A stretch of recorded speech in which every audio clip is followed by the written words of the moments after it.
All right, everyone. Welcome back to another episode of Line Your Own Pockets. We're going to get into the tools of the trade in this one, which I'm super excited for. We talked a lot about, theory, and we've been going through different ideas for backtesting and using social media and news and all that cool stuff. And we'll continue to go down that road, of course. But we're going to get a little into the nitty gritty and just talk about what tools you actually use. And it's going to be interesting because I know me and Dave are going to approach this from a little bit of a different angle where Dave's a little bit, well, a lot better when it comes to coding and that type of thing. And I'm looking for more user friendly and different names like that. So I think it'll be interesting. So Dave, I know you were mentioning that you write an email that's pretty popular that talks about this. So why don't we get started there?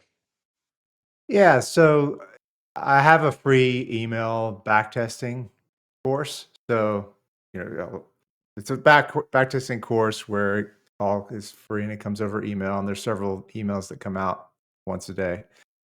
It's pretty popular. One of the emails in there is on choosing the right backtesting platform. Hmm. Um, I think it's a critical choice because backtesting, I think, is a superpower. It Yeah. helps you gain confidence in your system much quicker. It's like a cheat code to getting confidence.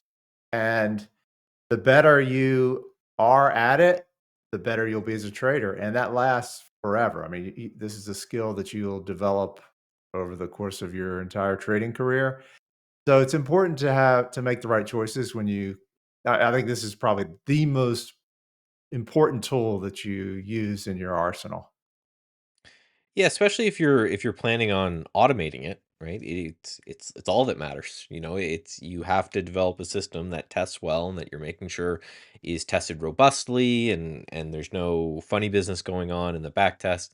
And then you let the system run. So it's that and then reviewing what actually happened are kind of the two major parts of being systematic with your trading, especially if again it's going to be automated in some way. So you've got to make sure that you dial in that back testing side of things and that you have to make sure obviously that you have the right tool that's giving you an honest account as best it can of what will happen in the real world and all that. And as more and more technologies pop up, there's way more of a field to go into. I know we sound like old men when we talk about this, but when we started trading, there was back testing actually meant, and for those who don't know, paper trading actually meant writing on a piece of paper what you would do. So people would just scroll back on their charts and just, move arrow by arrow, bar by bar and say, okay, I would have bought here and write down on a piece of paper and then, tick forward a couple candles and I would have sold here and then seeing what those results would be. So it's for us, I think it's probably one of the best inventions that has happened in trading since charts. Like you could just go through and ask a system questions and build a system and go back. For me personally, with being more longer term in nature, I go back to the year 2000 and I start all my back tests there, and I can go back even further if I wanted to 1950 for some of these indices. So yeah, you definitely got to make sure you got this taken care of. Yeah, for sure. It's like I said, it's a superpower. And there's definitely things that I look for in a backtesting platform, and not all backtesting platforms measure up. And so why don't we just go through the things that I look for? Sure. And these are like hard requirements for me, whether I'll even consider using a backtesting software. So the first one is it has to backtest the entire US equities market. If it Yes. can't do that, I am not interested. I just think there's such an easier path to creating an edge when you're looking at the entire US equity markets. So, yeah, that immediately rules out several very popular backtesting softwares, right? TradeStation does not backtest the entire market. Uh, I tr- think TradingView has a Trading View. backtester in there. Yeah. Can't backtest the entire market. Trend I Spider. think TrendSpider Yeah. can't backtest the entire market. So I And just think it's such a critical feature. I would not consider any software that doesn't do that. well, and we should again, like everything, you should talk about what it is that you're looking to do because this might not be for everyone, right? So we're going to talk about this as well. If you're someone who just wants to trade a single symbol like an S&P 500 or futures, I'm thinking Bitcoin, something like that, it might be more okay to use something like this. But for us who are looking at equities, you're 100% right. And now that the reason I think there's so many that do a single stock is it's just way easier, right? You bring up the stock and Yeah. it just runs through the candle math. And this is why quite often, if you're looking at a backtesting engine, that will be a different beast than a charting and alerting type platform. There's some that do both, but it gets very, very hard to process that amount of data, right? Looking at one symbol, and I bring up a daily chart of Apple and have it saying, okay, every time the MACD crosses, this happens.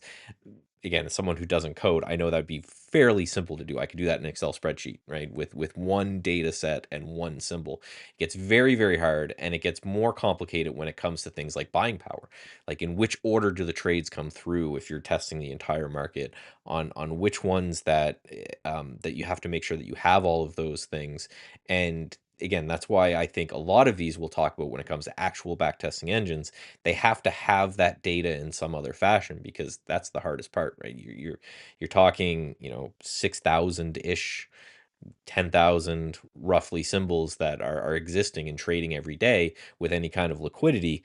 And you're right, if you're not testing all of those, there's a whole bunch of biases that we can talk to. I don't know how many times, the reason I'm ranting a little bit, how many times people send me a back test for like the S&P 500 and say, "Oh, look, it's one thing that just triggers me is that, hey, 75% of the time when this happens in the S&P 500, the it's up." And I'm like, well, 75% of the time when anything happens in the S&P 500, it's up. So you're already creating a bias there as well that you need to deal with. So looking at a wide breadth of symbols, I think is the easiest way to make sure that you have some sort of robustness in your testing. If it works on Apple, but it doesn't work on Tesla, then there's probably something going on.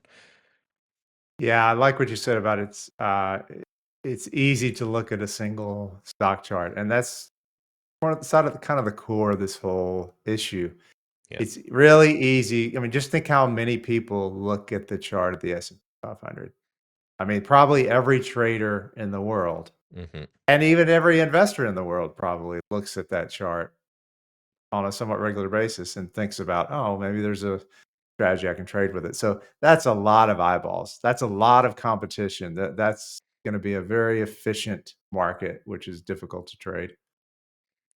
Yeah, and just again from the it's kind of trying to find an example, but a charting platform will just put out, we have backtesting, and then they put in that single symbol backtesting, because again, it's glorified Excel spreadsheet, right? This, then that, Yeah. then this. So it becomes, from a developer's point of view, just an easy thing that you can just tack on to the end of all the things that your charting platform does and say, okay, we can also backtest. And it's like, well, yes, in theory, you can also backtest, Yeah. but you're not doing the best thing or term that I've heard to search for is portfolio level backtesting. So if you're Googling, right, because that's again assuming that you have a starting portfolio and what is happening to that portfolio day after day across a wide breadth. But yeah, a lot of the most popular names get knocked out pretty immediately, just because they can only do a single symbol at a time. Yeah. So let's talk about which ones do this, backtest the entire market. So um, I've got a list here that I think is comprehensive, I believe, as of this moment. Okay, let's So go Trade through. Ideas, the odds maker, is one that backtests the entire market. And as far as I know, it's way faster than any of the other ones. The Well, only that downside with it is you can only backtest 3 months worth of data, which for some strategies that's going to be sufficient for, but as the longer time frame your strategy is, the less sufficient that's going to be. well, and this is probably a good way to do it. We'll go through one by one and just do kind of a pros and cons list, because yes, so Trade Ideas, right? It backtests the whole market. It does it incredibly quickly. Again, only 64-ish days of data. So what I like about it, because it is so quick, is that to me is a good starting point when it comes to this. Now, if you're swing trading, if you're long-term investing, that kind of knocks that out entirely, because if your hold time is 10 to 20 days and you only have 64 days of data, that becomes really, really hard, because you're only getting one or two cycles of having trades go on. That could be a problem. But it can tell you really quickly if it's something to look to look at further. If you do a back test, especially you go back to intraday trading, if you do a back test and there's absolutely no edge in anything you did over the last 3 months, it's probably not worthwhile digging too much deeper on that. You can probably just scratch that one off. Now, if you back test and there is a bit of edge for that period of time, it may not mean that your strategy is complete. You may want to go look at other back testers or start paper trading for a period of time or do something else to increase that data set. But it very, very quickly gives you a good and quick feel of, am I onto something? Is this a waste of time? Should I move on with my life? And then I think from there, it's a good expansion. The beauty of, if we're just going over the whole software, the beauty of that is that when you pay for that in trade ideas, you get all the other stuff. You get the real time scanning and alerting, and you have the ability that whatever you're back testing, you can generally pretty quickly then auto trade it as well. So it does that. I just, that one limitation of not being able to go back too far, I think you then mitigate in some other way, either through forward testing, I know they call it, which just means training in real time, or you go and you use another back tester or another method to make sure that you have that data that's robust enough that you're comfortable. Yeah, so basically, the best traders that do a lot of back testing, they'll use trade ideas as a prototype, but just like you said, like they're Yeah. prototyping their stuff before, like it lets you see very quickly before you devote a whole lot of time and effort into coding out a real back test that works over a long period of time. Um, so why don't we go over the other ones that on my list here, and then trying to decide whether we should go back and talk about the other requirements I have for back testing, which I haven't gone over yet. Before we go over this list, what do you think? Let's go through the list, and then let's, as you come across them, I bet you there'll be ones that either have requirements or don't. We can kind of talk about it as we go. But yeah, let's go through, because each one is going to have some massive benefit and then probably some sort of flaw that we have to Yeah. deal with. So let's go through that. And then if there's anything that's still on your list of requirements, we can go back and make sure we get. Okay. The next one is AmiBroker. So AMI broker, all one word. This is a very popular software for developers. So it has its own coding language. It's it has its own charting package, and Mhm. it's a bar by bar back tester, can backtest intraday. The It's a very extensible platform. I've used it and created many strategies that I trade using AmiBroker. So I love it. I've been using it for over a decade. There are some downsides to it. The one is, you are learning a completely new language that Mhm. is only applicable to AmiBroker. Y'all, there's also some data. Uh, there's a bit of a learning curve in determining, how to get your data into AmiBroker. It doesn't automatically flow into it. So there's some data management aspects of it too that to learn. So yeah, and I think this will be interesting. As someone myself who is not a coder, and is getting kind of just more into the very basic. I don't ever see myself building apps, but the very basic, scripting and things like that to do when it comes to testing. I tried AmiBroker. I still have a subscription to it, and I want to play with it more. Pros, I would say, is because it is so popular. I would say probably the most popular when it comes to just raw back testing. Um, the benefit to that is there's a lot of things that you can find online to help you with that, and AIs, right? So there's a couple custom GPTs you can have that will help you code, and you can give it code and ask for feedback and do certain things like that, which is really, really interesting. The massive downside, the reason that I actually moved on to another back tester, is the forms I found absolutely like atrocious and like toxic and just downright mean sometimes. And I think that's part of the problem of it existing for a long period of time, right? People are sick of the newbie coming in and trying to just ask questions and figure out things.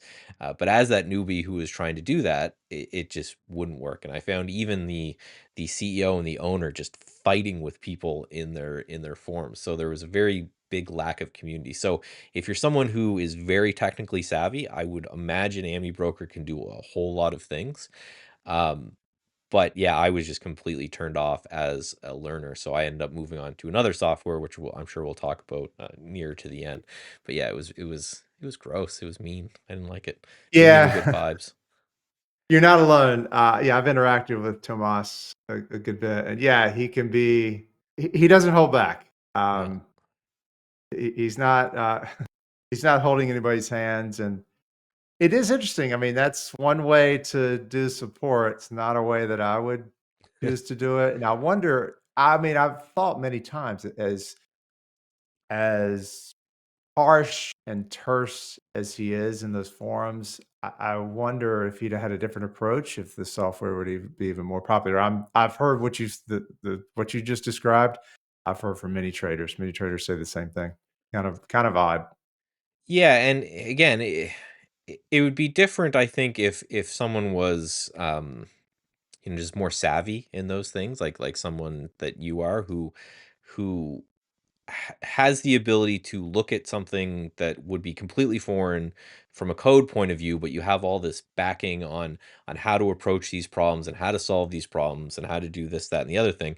Whereas someone who kind of comes in like myself and just gets completely stuck, and it's one of those I could spend 8 hours trying to get myself unstuck, and it just wouldn't happen because I don't have that background. It just became quite the turnoff. But so what I ended up doing, that's why I ended up going to the ChatGPT store, and there was, because it's so popular, there are many GPTs that were trained on the entire code base. Some actually pulled a lot of the form down and trained on them, and those helped substantially.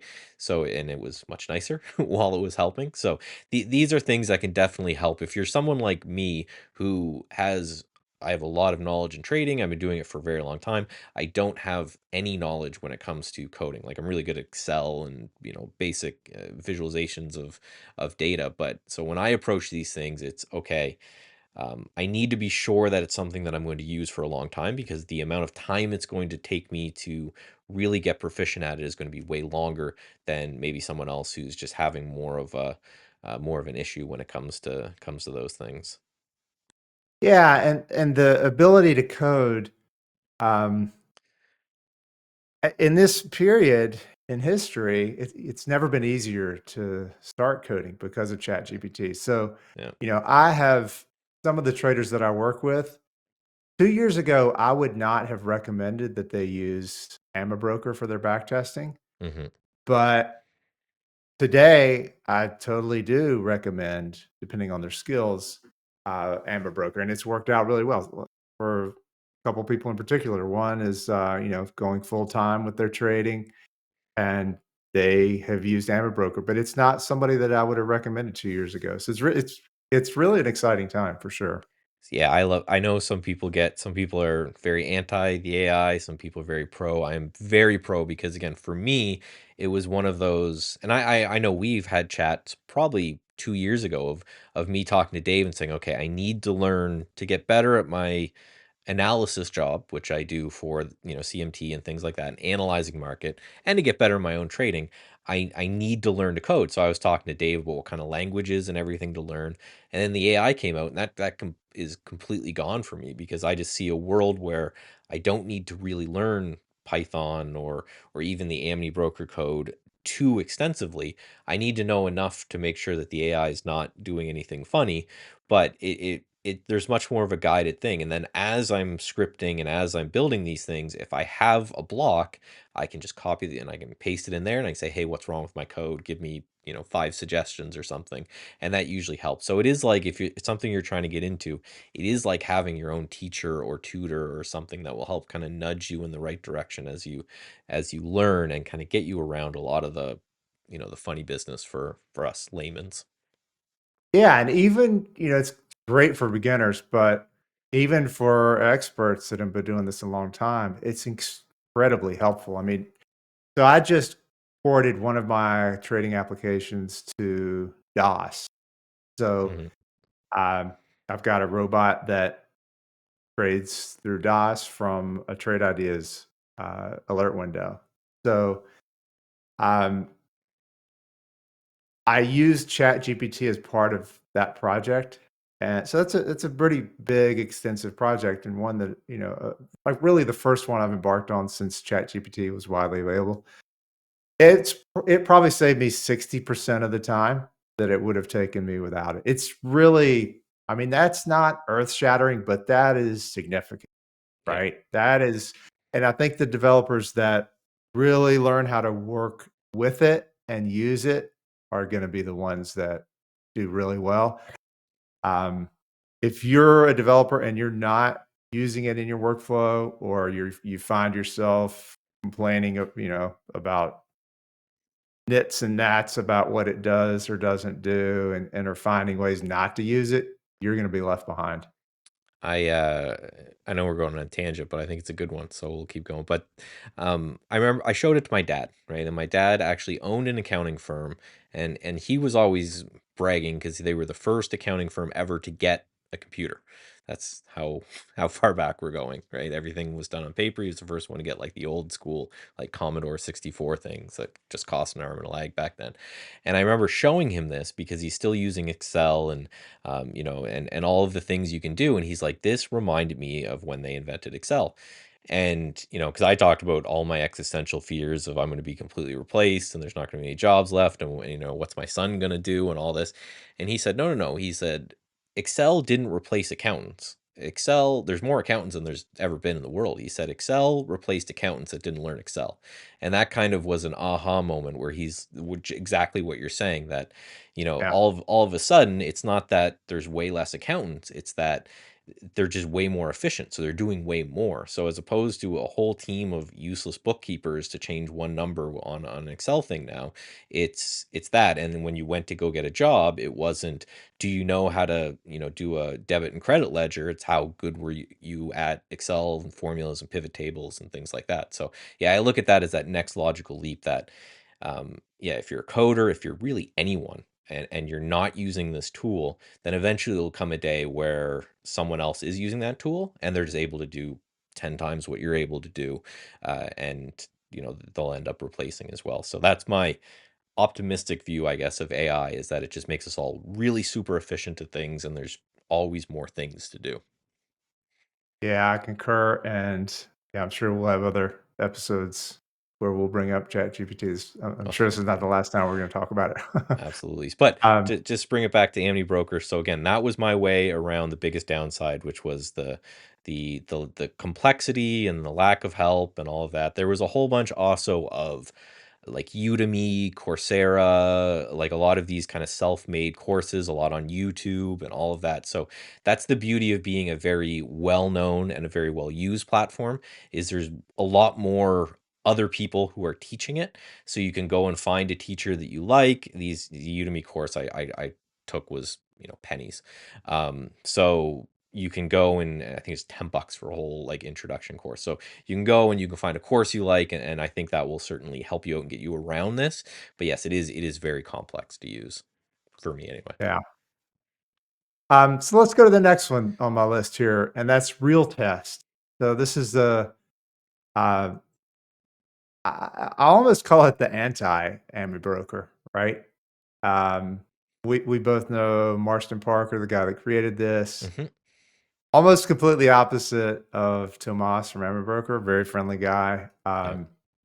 We may hear from him on this show pretty soon, as a matter of fact. Oh, dropping hints. Um, but so you've had more experience with RealTest. I've used it, but you use it on a regular basis. Why don't you talk about it a bit? Yeah, so RealTest is the one that I switched to after AmiBroker, and part of the reason, so Marston is a market wizard. So if you haven't read those book series, I highly recommend. It's Jack Schwager. He goes and he interviews traders, and to become a market wizard, it's a long process. It's not just you put that you're a millionaire on Twitter and he lets you in, right? So the people there have legitimacy. And he has a chapter in, I think it's called The Unknown Market Wizards, it's the most recent one, all about automated trading. So as I was going through and as I was looking at this, it was interesting. And then there's also a gentleman that I follow on Twitter just called The Chartist from Australia, and he had switched from AmniBroker to RealTest. And the reason he did that is he runs multiple portfolios and multiple systems. And that's kind of the crux of RealTest. So the downside we'll get out of the way right away. There's no intraday. You could load in your own data if you want it, but it's a bit convoluted. It's focused primarily on daily, weekly, and monthly candles for its testing, but it's built from the ground up for multi-system testing. And I just believe that we'll hear more soon now that Dave let the cat out of the bag. But I believe that was on purpose from Marcin because he believes, and I do as well, that the key to kind of consistent returns is running multiple systems. So he wanted to build something up that was more user friendly. From the ground up, that was designed to work with multiple systems. So you can test a portfolio across 5 different systems, and it will take your money and it will allocate it based off how you want it to, and kind of split it up.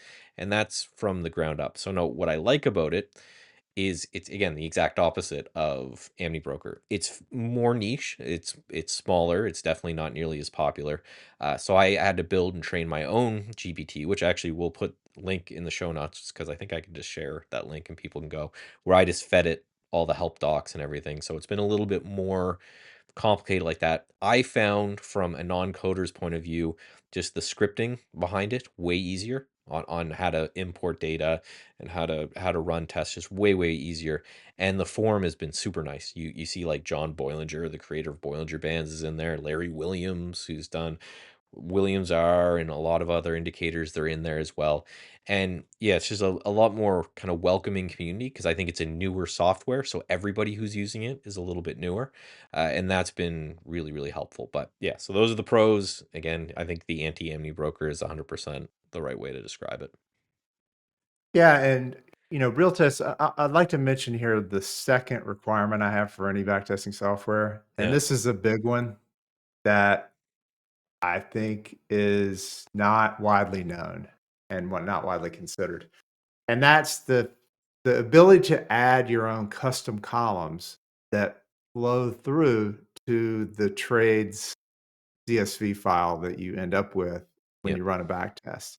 That is that is the number one thing that has saved me a bunch of time, and it probably that is the one reason I've been able to come up with so many strategies is that part of my workflow. So in any backtesting software, when you first start using it, the tendency is to code up something, run the back test, look at the equity curve, change something in your code to make it better, run the back test, look at the equity curve, and do this over and over and over and over. That is very time consuming. Hmm. And it gets you you can make progress doing that, but a way better way to do this is to run one back test and include all the custom columns you need to create any rules you might want to create, and then do your analysis in the CSV file. That alone has saved me, I don't know, I'm probably 20 times faster, 25 times faster as part of my backtesting workflows. So it's just huge, and because of that, I would not consider any platform that doesn't allow that. And I Well, can tell, and you can kinda tell when platforms don't, allow that or don't have that as a feature. It's sort of a red flag for me because I'm like, "Okay, well, you can't have done this for a long time and not have that feature in the back tester." That's a big red flag for me.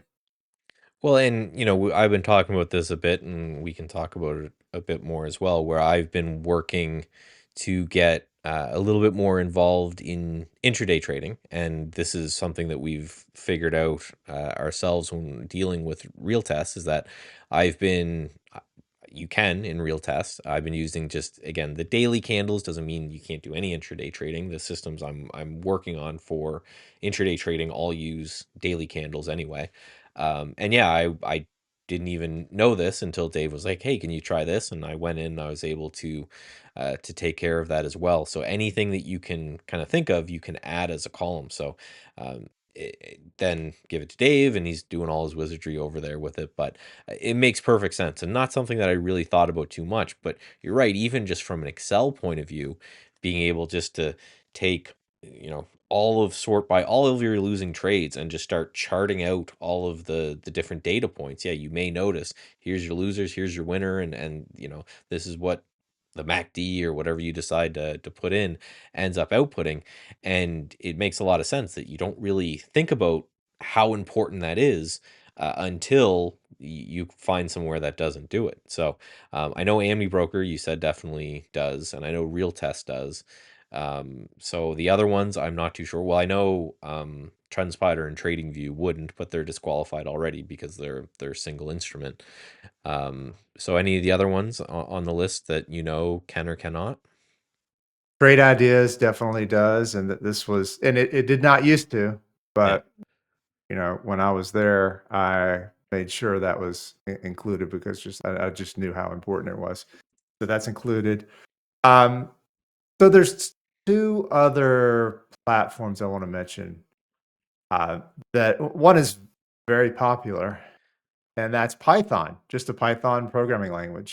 A lot of developers, um are comfortable with Python. Python has sort of won the scripting wars, I would say, Hmm. and it's incredibly popular in finance. In fact, I was just up in New York City, just got back a couple of days ago, where I participated on a panel at an event put on there by the CFA Society of New York. And the topic was Python in finance and uh, how valuable it is, how many things you can use it for. It's an incredibly valuable skill to have to program in Python, and it's really widespread. There's so many things you can do with it. It's very powerful. But one of the things you could do is backtest. You can create your own backtester. There's some libraries you can use to uh, backtest your own data. So um, you can download data, you can parse through it with your own Python code, and that's the ultimate in extensibility, being able to do that. I mean, there's no limit Yeah. to what you can do if you have your own, that's a low level thing to do to be able to uh, create your own backtester from scratch. And it's actually not that hard. In fact, my daughter, who is quite interested in trading, she just got her data analytics master's degree from NC State, and Congratulations. she's quite interested in it, and she knows Python. I said, I challenged her to create your own backtester in Python and start backtesting some data. So I sent her some data to look at, and it's not that hard to create sort of a basic backtest with Python. It's easier than you might think. So I guess the big question from the non-trading or the non-programming guy like me is going back to the AI.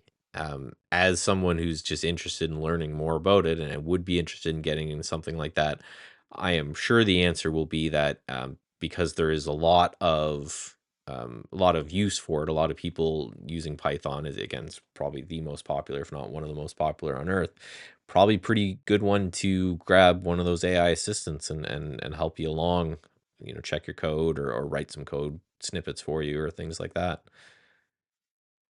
For sure, yeah. I remember, I've been in the industry a long time, and I used to use a scripting language that was sort of in a bitter rivalry with Python. So it was called Perl. I'm sort of showing my age here, but I sort of grew up and, the early part of my career using Perl for just about everything. And like I said, there was a bitter rivalry at the time between these two languages, and it wasn't clear at all which one would win.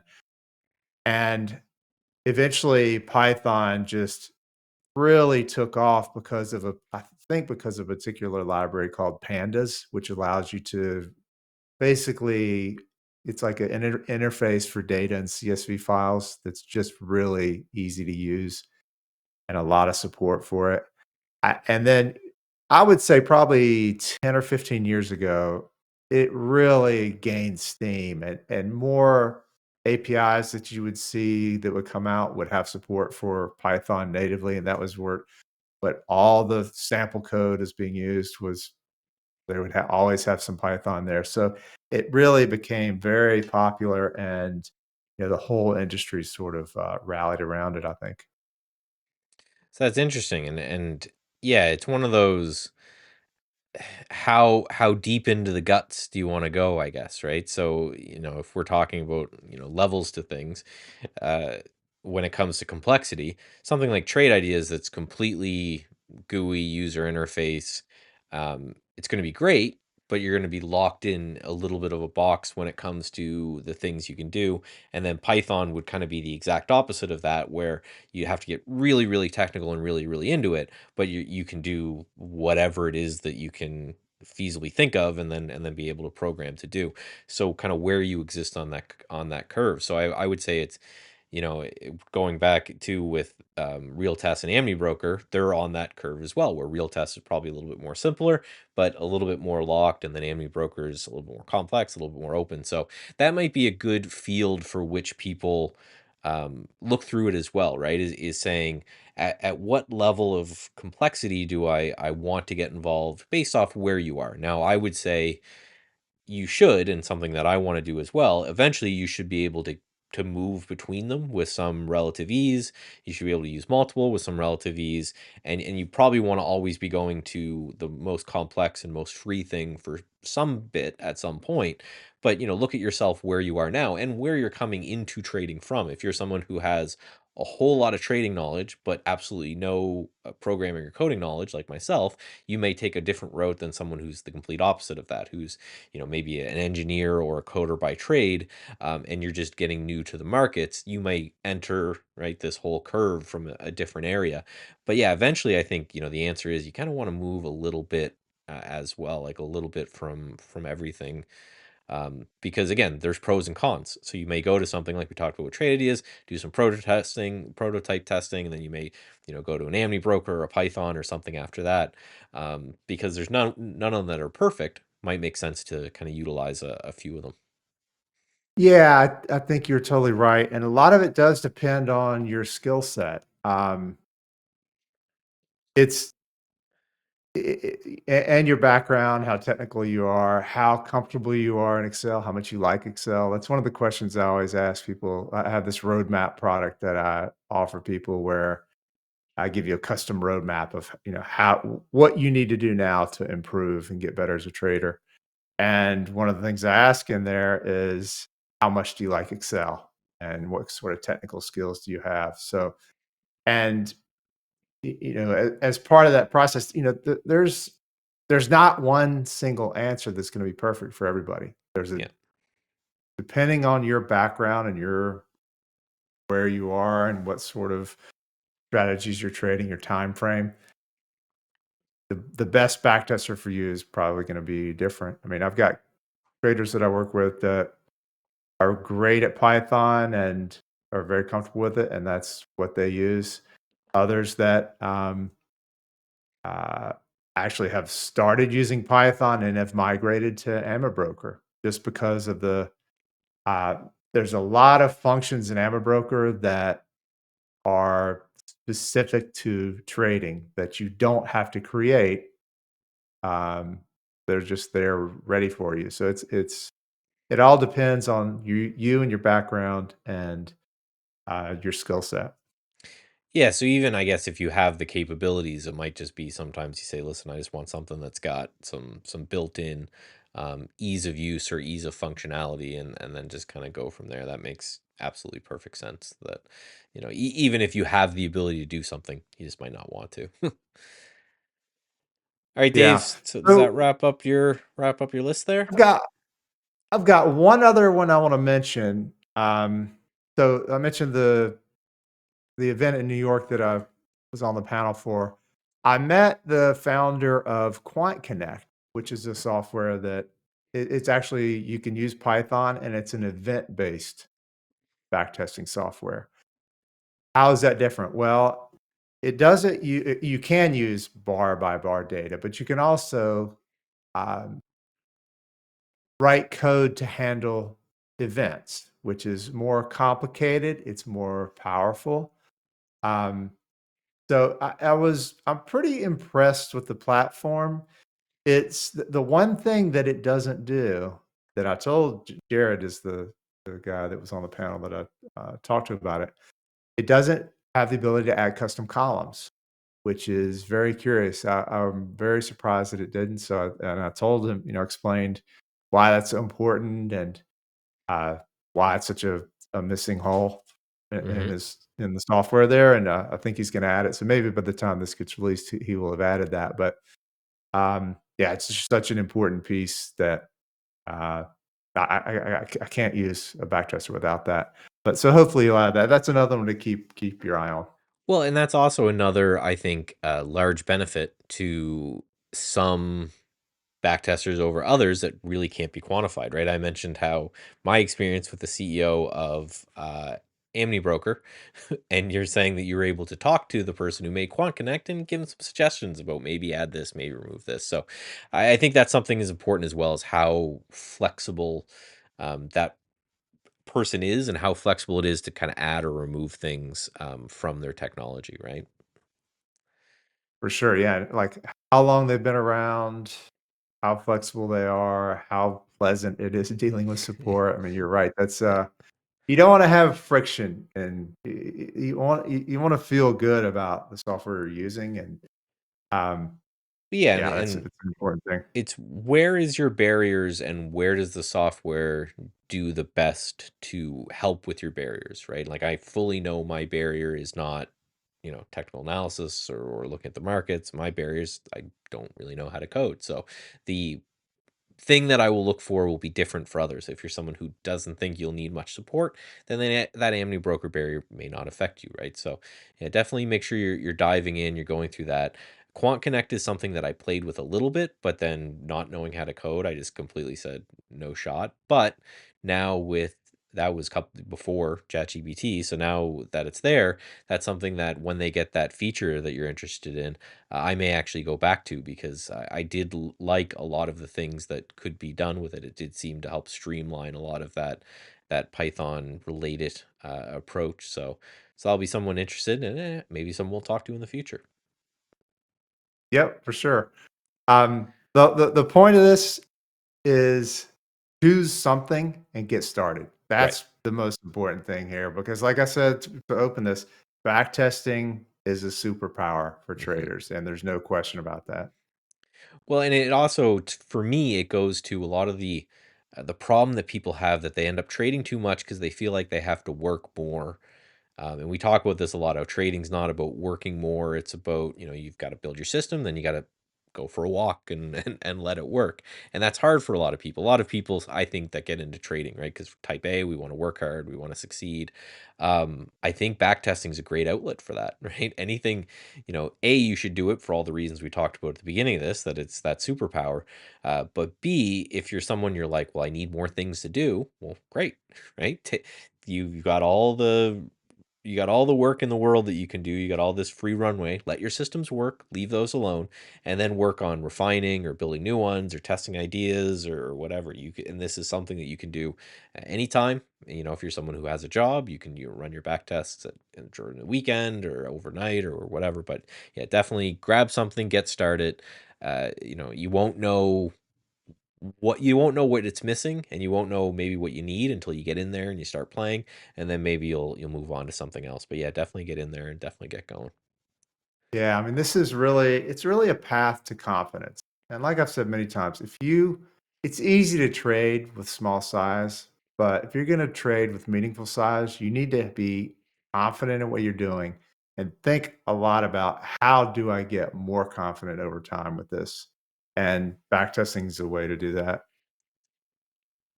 Well, awesome, Dave. That was another good one. We ran a little bit long, but I think it's worth doing, and I'm not going to cut off a good conversation. So as Dave teased, soon we're going to have another interview on with one of the CEOs of one of the back testers. But I think this is an interesting route that we'll go down for a little bit about talking a little bit about the tools of the trade and what you need to get into it. So I had a lot of fun. If you guys had a lot of fun as well, right? We appreciate all the feedback and the comments. It's just amazing. As the more I hear, right, it's just been glowing. People are super happy, and we're always super happy to do it. I look forward when we get to record these. So talk to you guys next week. See you next week.